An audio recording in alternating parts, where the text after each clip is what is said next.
Good afternoon everyone! A day in my life is Girl Madel Vlog as a small content creator at age of 30. Mapapasabi ka talaga ng I for the go!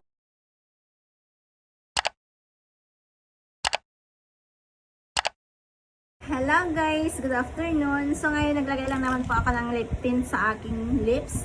Tapos konting powder dahil nga po aalis na naman po kami. At ipupunta ko nga po yung mga anak ko doon sa park dahil Sunday naman ngayon. At syempre, good news! Magdi-deliver nga po ako ng isang pack na barley doon sa bayan. Yung solid followers ko doon sa bayan ng Muñoz. So, ayan guys. Sobrang appreciate ko talaga yung mga nagtitiwala sa akin sa mga pinopromote kong mga products. Ayan. Syempre, pag pinopromote mo, dapat naman talaga ay super effective at talagang legit, di ba? So tara guys, samahan nyo nga po akong i-deliver or idaan ito kay ate doon sa mismong bayan. Yung suki na rin po nila ako dahil doon po lagi ako bumibili. Nung hindi pa po ako nagbablog, hanggang sa nagbablog na po ako. Doon na po talaga ako bumibili ng mga charger ko, yung mga, basta yung pangbunot ng kilikili. So ayan guys, excited na akong ibigay ito kay ate. Siyempre, excited na rin po akong matry niya po itong barley. At sana nga po ay mahiyang din po siya dito. Isang pack pa nga po muna yung kanyang in-order dahil itatry niya nga po muna daw itong barley grass po natin. Kasama ko nga po ang aking mga anak na pasaway. Ayan guys. O diba, ang pretty namin guys. Charis. O diba guys? Excited na ba kayo i-deliver itong isang pack na barley? Okay, let's go! A few moments later. Hello guys! Ay, nandito na nga po kami sa bayan. Samahan niyo po akong i-deliver yung barley na order nila na isang pack. So tara, samahan niyo po kami guys.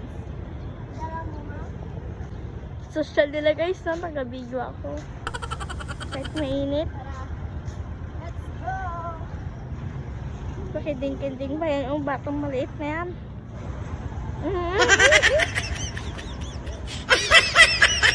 Tapos ako dito guys, taga-video lang. Madam ako ha. Tapos yung bag ni mama ko, hawak na hawak ko. Ayan guys.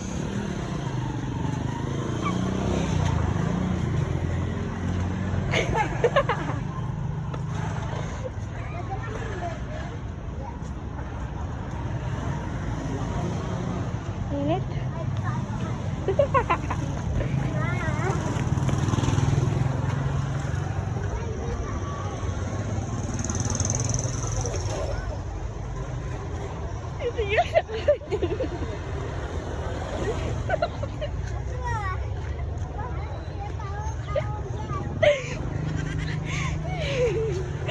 Sige siya, nakapatid ka guys. Nakapin. Malapit na kami kung saan namin i-deliver yung barley. Dito sa way. Ayun na guys. Dito tayo mag-deliver ng barley. Ayan. Ito na nga guys yung barley na i-deliver natin kay ate. So, ang benefits nito ate ay sa may mga kartarata din, sa mga high blood, rayuma, sa mga may UTI. Ayan guys. Ito kuya.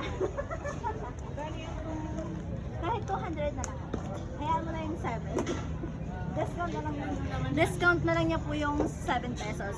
Bali ang laman nito ay isang pack 7 pieces. Good for 1 week. Ayan guys. Ayan guys, nabenta na natin yung isang barley na pack. Yan lang guys, ay na-deliver na namin. Pupunta po kami ng park. Thank you ate.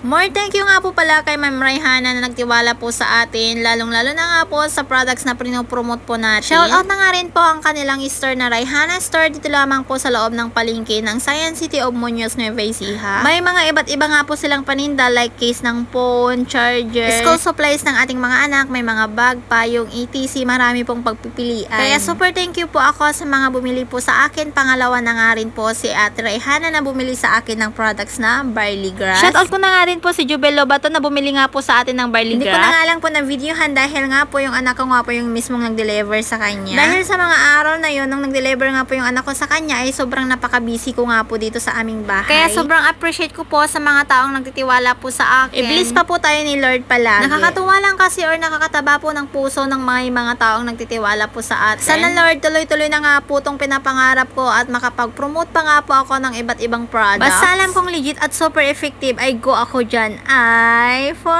the go. Pagkatapos ko nga pong dineliver yung barley grass, ay pumunta nga muna kami dito 916 dahil magtitingin nga po ako ng expanded folder ng aking anak.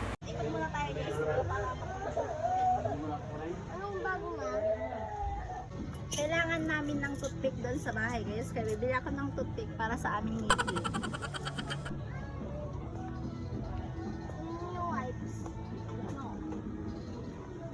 Mukhang ito lang naman, guys, yung aming kailangan na bibili. Yung ano ama, yung pagtanggal na nakasabit sa wow, By the way, guys, tingin nga po pala ako ng aking cute sa aking nails. Anong kailangan mo dun, Siskoy? Folder? ano,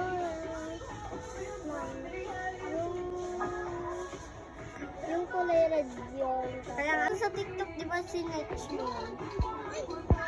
kaya nga anong pangalan? Kalimutan ko nga eh. Nakalimutan niya daw, guys, kung ano yung bibilhin niya na folder para sa kanyang school. Kaya, search natin sa Facebook or sa TikTok. Guys, bibili nga po ako ng expanded folder.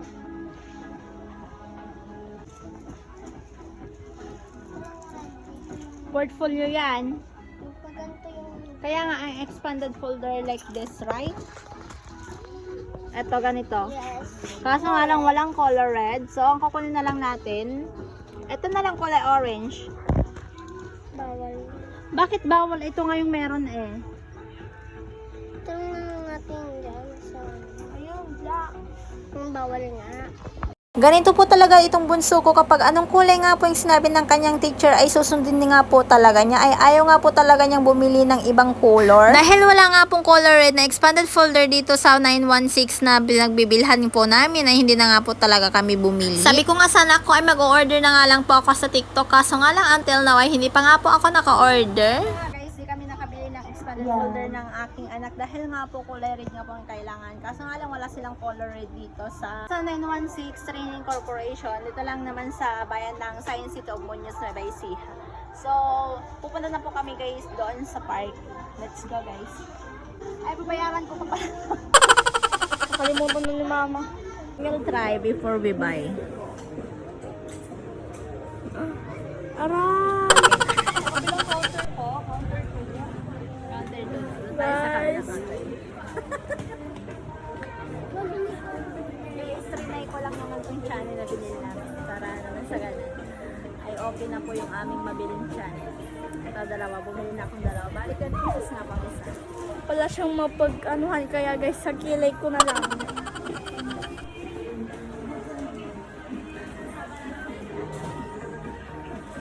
Ma! Guys, yung nabili namin. Tignan tayo sa taas para may... Wala na doon. Sabi ko nga sa anak ko ay picturean nga po ako dito sa may hagdan kaso sila naman po ang nagpa-picture. O di ba ang wawais talaga ng aking mga anak ay for the go. Guys, pupunta na po kami ng park. Dadaan muna kami sa burger. Bibili muna kami ng merienda namin doon. Basta doon ako sa may ano, sa may part na bibili. Hindi, yung iinumin ko tapos yung kakainin Doon po ko. kami bibili ng burger sa side ng Frenchie.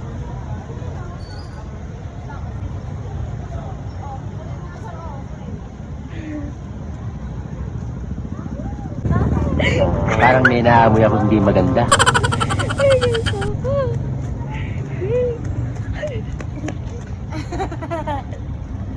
Ano yan?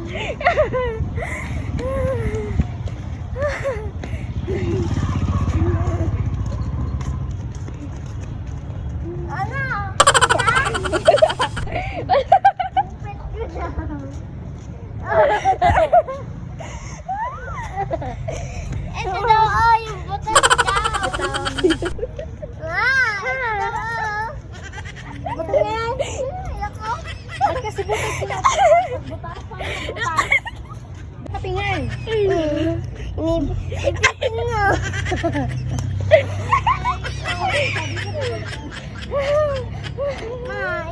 Guys, nag-chat ka to na.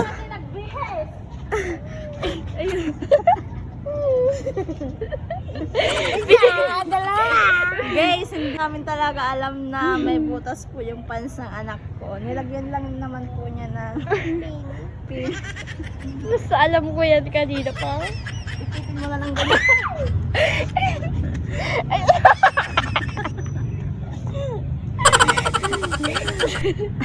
Mag-i-slide ka mamaya, may tusok-tusok yan sa pito. Matutusok yung pin. Aray ko, ganun. Sabi ko, pupunta tayo ng park, hindi mo pinalitan yung shirt. Ako natuwa kay mama, natuwa rin siya. Let's go guys sa park. Tara. Tara! Arat na! Ayun na guys, naka-order na nga po ako ng 2 burger, cheeseburger, tsaka 8 sandwich na burger para sa aking panganay. Siyempre, ayaw naman ng bunso ko ng cheeseburger, kaya sa akin na lang yung isang order. Bali, 2 piraso yun, buy one take one. Dito lang naman sa Angel's Burger kami bumili. Wala na po kasing Jollibee na alis na. Ewan ko kung ginagawa or baka, ewan ko, baka tapos na, hindi ko alam. So ayan guys, nakabili na nga po kami ng burger, na Angel's Burger. Ay pumunta naman po kami agad dito sa Wagwag dahil nga po ay bibili nga daw po kami ng strawberry milk dito sa mismo na sa loob ng Wagwag. Pagpasok pa nga lang po namin dito sa Wagwag ay talagang bumungad na po sa amin yung mga maraming ukay-ukay. Kaya kung ikaw ay naghahanap nga po ng mga ukay-ukay na magaganda at mura ay dito lang po sa Science City Muñoz ng Nueva Ecija sa loob ng Wagwag. Hindi na nga muna ako bumili ng mga ukay-ukay, ay bumili na nga lang muna kami ng strawberry milk para sa aking anak. Syempre para sa akin na din. Strawberry milk. Tsaka isang blueberry milk. Same size. Ano sa akin? Strawberry soda. Tsaka isang strawberry soda. Same size din. Asa strawberry?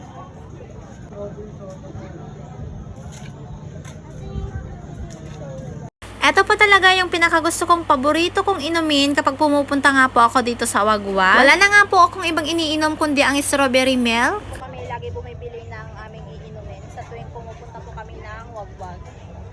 Bali, ang favorite kong iniinom, itong strawberry milk. Tapos ito, strawberry soda para sa aking panganay. Ayun naman po yung aking strawberry milk, my favorite na iniinom.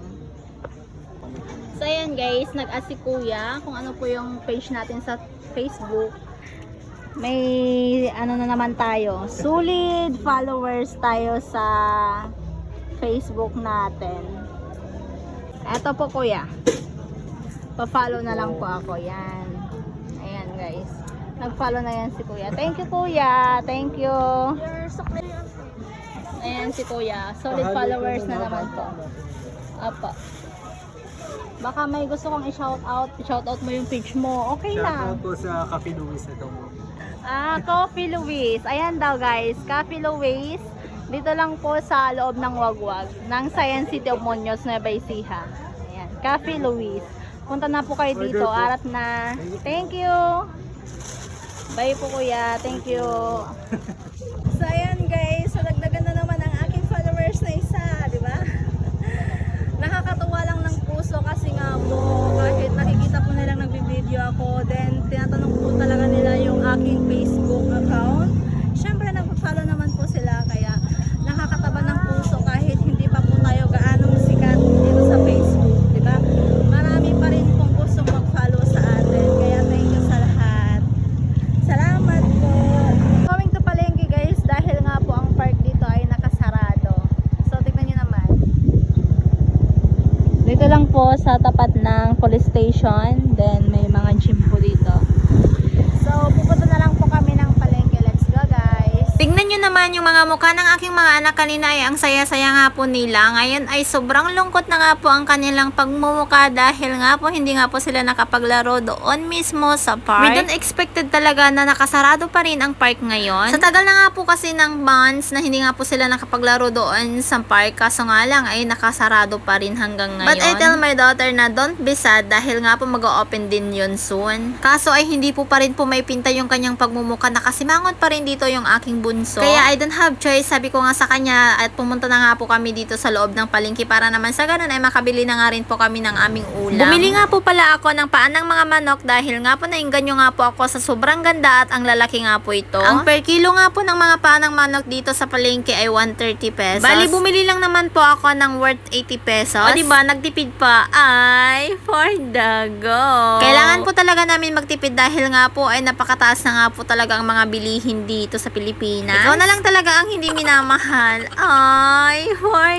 the go. Bumili na nga rin po pala ako dito ng mga isda sa nakakahalagang 100 pesos only. O diba, hindi ko po alam yung tawag dito sa isda na to. Basta masarap po to, isigang sa kamatis. Bali, ang per kilo nga po itong isda ay 250 pesos. Kaya bumili na nga lang po ako ng worth 100 pesos dahil yun nga lang po yung pera kong natitira. Diba, at least may ulam na po kami mamaya sa nagkakahalagang 100 pesos. Sobrang hirap po talaga mag-budget, lalong-lalo na sa atin sa mga katulad kong mamis dyan. Ay, for the go. Shout out po sa inyo sa mga mamis na nahihirapan po mag-budget ang ating mga budget ngayon. Lalong-lalo na nagsitaasan na po talaga ang mga bilihin dito sa Pilipinas, tapos may pinapaaral pa po tayong mga anak. Baka sa sobrang kahirapan na nga dito sa Pilipinas ay makapag-isip na naman po ako mag-abroad. Ay, sana all mag-a-abroad. Ay, for the go. Minsan kasi napapaisip po talaga ako sa sobrang kahirapan nga po talaga dito sa Pilipinas ay gustong-gusto ko na nga po ulit mag-abroad. Kaso nga lang hindi po ako pinapayagan ng aking asawa. Minsan dumarating po talaga ako sa punto na napapaisip po talaga ako na gusto ko na po talagang mag-abroad kahit ayaw na nga po ng aking asawa na pupunta nga po ako ng abroad. Kaya sabi ko sa asawa ko, kung mag-abroad man po ako ay hindi naman po yun para sa sarili ko, ay para naman po sa aming pamilyang binuo. At kahit anong pilit ko po talaga na magpaalam sa asawa ko na mag-abroad ako ay talagang ayaw niya po akong payagan. O diba, ganun po ka-protection yung asawa ko sa akin. Ay, for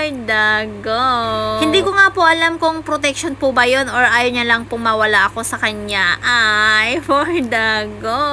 Char lang, talagang inaalala po talaga yung mga anak ko dahil nga po kapag nag-abroad po ako ay wala po talagang mag-aalaga sa kanila or magbabantay. Kung si Mudra ko naman po ang magbabantay or mag-aalaga sa aking mga anak ay wala po sanang problema kung wala po siyang inaalagaan na po na anak ng aking kapatid dahil nga po yung kapatid ko ay nasa ibang bansa na nga rin po yun. Kaya kung ayaw ng mister ko na mag-abroad ako ay dito na lang po ako sa loob ng bahay. Yung binabantayan ko po tong bahay namin, inalagaan ko po yung anak ko. Ay okay na nga raw po dun sa kanya at siya na nga daw po yung nasa ibang bansa. Kaya kung ayaw po ng asawa ko na mag-abroad po ako ay hindi ko na nga po yun ipipili. Dahil ayaw ko naman po na magtalo kami about dyan. Pauwi na nga po kami sa mga oras na to ay nakita ko nga po tong avocado kaya bumili na nga po ako ng 80 pesos ay 3 piraso na nga po yun.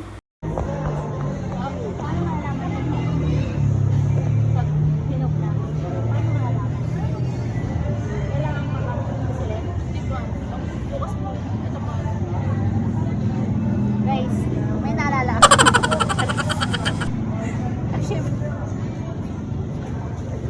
Para ngayon, pangbukas ko.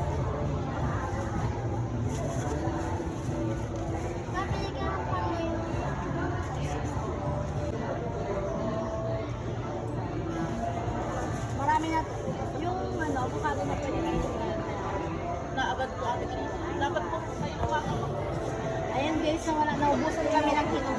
Hanggang dito na lamang po ang aking video. Thank you for watching at thank you rin po sa mga walang sawang pagsuporta po sa aking vlog. Don't forget to share and like and don't forget to follow my Facebook, Madel Orbilio, and also my TikTok shop, Xgar Madel. Lalong-lalo na po huwag niyo pong kakalimutan mag-subscribe sa ating YouTube channel. Thank you everyone. See you next time.